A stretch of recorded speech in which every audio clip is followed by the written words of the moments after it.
Hello, Katden lovers and Katden followers, sabay Doktora Ivy, sunod-sunod na mga revelasyon patungkol sa Katden. But before that, and for today's video, ito na pag-usapan natin dahil matapos nga mga sunod-sunod na revelasyon at sunod-sunod na mga video sa naglalabasan sa mga pagtatanong at pagkukonfirma nga ni Doktora Ivy. Kilala natin si Doktora Ivy na isa sa pinaka-closest po kay Miss Catherine Bernardo when it comes dun po sa kanyang sa kanyang skin, sa pangangalaga ng kanyang skin, ng kanyang face.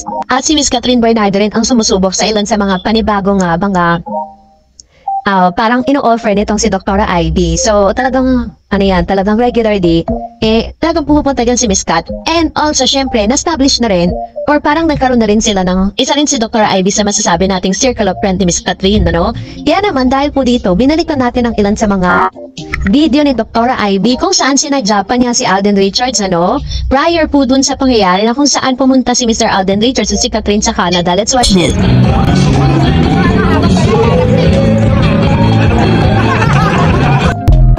Biro ni Doktora Ivy na sana raw sa pagbabalik nila ay may good news ng daladala at bitbit si Mr. Alden Richards at ang kanyang sagot, sana po. So ibig sabihin, talagang nag-a-assume si Mr. Alden Richards sa mabibingwit niya ang puso ni Catherine.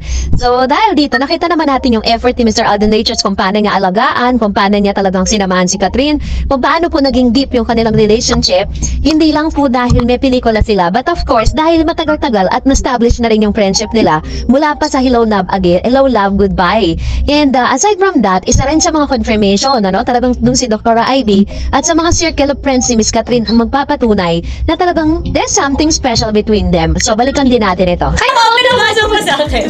Ano bang feeling? Ano bang feeling? No. Ano na? Ano na? Magka-clarity ka na. Mami, clarity Clarity kasi sa life niya may clarity. Ay, clarity. Clarity kasi sa life niya may clarity. Ay, clarity. Kasi sa life niya may clarity. Ay, clarity.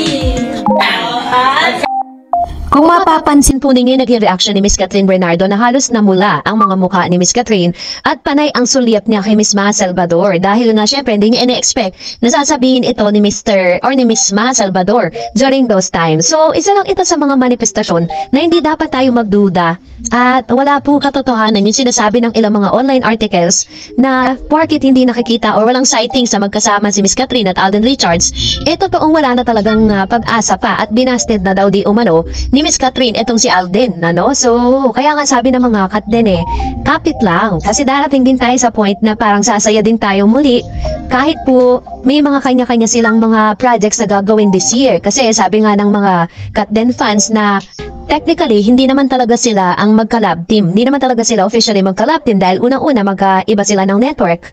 At the same time, is talagang dream project talaga yun, ng collaboration talaga ng ABS yun at ng GMA. So, we are blessed nga lang kasi nabigyan nila tayo ng chance na mapanood sila together. And mas magiging blessed tayo if we were going to wait and see after ng lahat ng mga isyong ito tapos bigla mababalitaan natin na sila na pala talaga.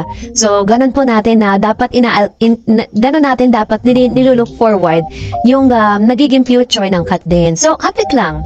And for that, narito naman ang ilan sa mga comment or reaction po ninyo patungkol naman sa latest updates po natin. Magbasa tayo ng mga reaction po ninyo, Unahin natin ang reaction mula kay Ma'am Shelina Pagay. May sariling isip si Kat at di naman siguro tanga sa loob ng 1 year. Di pa ba alam ni Kat ang pagkakaiba nila ni Daniel at Alden? Sa tagal na nakadama si Kat, Alden alam na niya. Nakadama ni Kat si Alden. Alam na niya ugali ni Alden. Kaya panatag lang tayo mga Katden. Chill lang tayo. Yan. So yan naman yung kanyang komento with regards to this. So chill lang tayo guys. Huwag tayo masyadong apurado sa mga bagay-bagay. Let's always trust the process. Yun lang naman yun. Magtiwala lang tayo sa kung ano po yung pwede nilang maipakita pa in the future. And sabi pa ni Ma'am si Bergie, hi Ma'am Dars, ako naniniwala ako. Ang Katden na matagal na silang may relationship. At sa sinabi ni Maha Salvador na may clarity in life, Ma'am Dars, yung Kim Min Yu na final love ng Kat, artista siya, Korea. O ma'am, pinapalabas na ang Incognito last night. Nanood ka pa ba? Nanood ka ba? Musta naman ang number ba siya sa rating? Trending ba Katden forever? Miss you Katden, ma'am. Actually po, parang wala po ako nababalitaan. Pero sa X, syempre pinapaingay po yan ng mga fans po ni Daniel Padilla at pinag-uusapan po nila yan, And sabi po ng ilan, according po sa ilan, hindi man ako nanonood kasi ng ganung mga serie. Kung si Alden Pen tsaka si Catherine, baka sadyain ko talaga at magpupuyat ako. Pero kung dahil lang po doon, parang hindi ko rin bet yung story, So, anyway, so nasa sa inyo naman po kung gusto nyo silipin or panoorin, ganon. Pero kung makikita nyo, grabe po yung kanilang promotion, talagang may mga billboards. Sabi ni Miss Marian Giaman, kaya gusto ni DJ mabalikan sila para sumikat ulit si DJ kasi wala nang pupunta na sa pagkalaos kapag hindi sila magkabalikan. Sikat lang pag-asa niya. And sabi ni Ma'am si Teresa O'Neill, tama, ginagamit lang siya. Ayan, pero naman yung kanilang mga opinion patungkol sa bagay nito.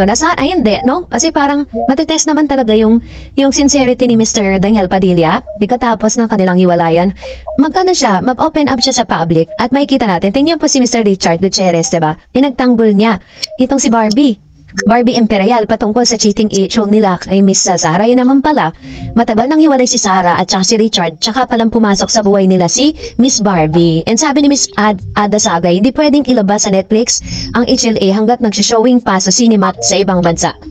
Sabi ni Humaya, Miss Doris, kahit ano pang chismis sa Katniel, hindi tayo balahibo hindi tatayo ang balahibo ko dahil ako kampante ako na sila at no Alden at handang hindi yan babalikan ni Kat at all na hindi tanga si Kat para balikan pa siya. Private lang ang Kat din. Mark my words.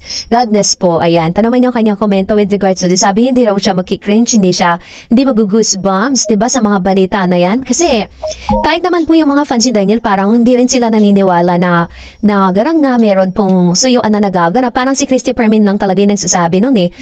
Meron din po mga lumalabas sa balita na parang wala daw direktang patunay na ginagawa ngayon ni Daniel Padilla sa ngayon.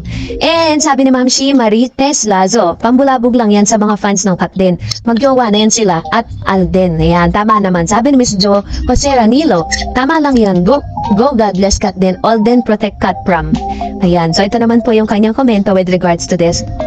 And that's the only thing that he can do is to protect Catherine Bernardo in private dahil yun po yung talagang nararapat at ayaw din talaga nila ng magulong social media. Sabi ni Ma'am Shiberji, hi Ma'am Doris, blessed day to you and to everyone, to all Catherine forever supporters, followers, and fans. Ma'am Doris, maari nga na totoo yung haka-haka kasi tingin niyo bumibisita si Miss Kat sa mag-asawang Sanjo. Kasama niya si Mami Min kasi nga baka si Sanjo itawagan niya si Summer na palihim para nga magkita sila. Oo nga Ma'am Doris, tama ka nga, fans ng Kim Pao inggit sila sa movie ng Kat yan. Gusto daw nilang pantayan. Ganon din ang gusto ni Roy Pumaloy. Gusto daw niya na kumita ang movie ng Kim Pao. Kaya super ang promotion nila ang movie ng Kim Pao. Pati sa It's Showtime, I miss Kat din. Love you both Kat din. Ayan. So, ganun nga po ginagawa nila. Grabe po yung promotion na ginagawa nila. Which is, kasi talaga namang bilang isa sa mga A-lister po na matatawag ng ABS-CBN si Miss Kim, kailangan po talaga may mapatunayan siya. Kasi sa tinagal-tagal din kasi ni Miss Kim Chu, na talagang tagal-tagal niya na pong artista ng ABS-CBN, parang wala po akong nabalitaan ng movie niya na kumita, na katulad ng kumikitang ng movie ni Miss Catherine Bernardo. Ganun po yung yung nakikita. O tapos, ginagawa po nila lahat kasi sabi po, every year, 5 movie lang ang i-release ng Star Cinema ng movie. Ganun po kakonti. Kaya kailangan sa bawat video or bawat movie na ilalabas nila, they make it a point nakikita talaga for a billion. Sabi ni Miss Adoracion, Kat din nga ang tinadhana, waiting for the right time to tell everybody, action speaks louder than words. Ika nga. Ayan, ito naman yung kanya komento with regards to this. So, salamat po sa inyong mga komento and that's it for today. For more videos and updates, please don't forget to like and subscribe and please don't forget to follow my Facebook page, Dar Eds TV. God bless everyone!